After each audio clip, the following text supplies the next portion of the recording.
પહેલગામ આતંકવાદી હુમલા પછી છેલ્લા 24 કલાકમાં જમ્મુ અને કાશ્મીરમાં સુરક્ષા દળો અને આતંકવાદીઓ વચ્ચે આ સતત ત્રીજો એન્કાઉન્ટર છે।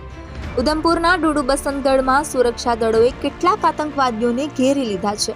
આતંકવાદીઓની ઓળખ હજી સુધી થઈ નથી।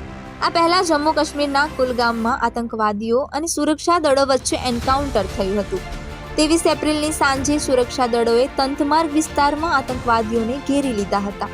અહીં આતંકવાદીઓ એક ઘરમાં છુપાયેલા હતા। તે જ સમયે 23 એપ્રિલની સવારે બારામુલ્લાના ઉરી સેક્ટરમાં નિયંત્રણ રેખા નજીક આતંકવાદી ઘૂસણખોરીનો પ્રયાસ કરવામાં આવ્યો હતો। સેનાએ 2 આતંકવાદીઓને ઠાર માર્યા હતા। સેનાના અધિકારીઓએ જણાવ્યું હતું કે સુરક્ષા દળોએ 2-3 આતંકવાદીઓને ઘૂસણખોરીનો પ્રયાસ કરતા જોયા હતા। આતંકવાદીઓ પાસેથી જપ્ત કરાયેલી વસ્તુમાં 2 એસોલ્ટ રાઇફલ, દારૂગોળો, યુદ્ધ સાધનો, કારતૂસ, પાકિસ્તાની ચલણ, ચોકલેટ અને સિગારેટના પેકેટનો સમાવેશ થાય છે। 22 એપ્રિલે પહેલગામમાં આતંકવાદી હુમલો થયો હતો। આમાં 26 લોકોના મોત થયા હતા। અહીં પણ મોટા પાયે આતંકવાદીઓની શોધ ચાલી રહી છે।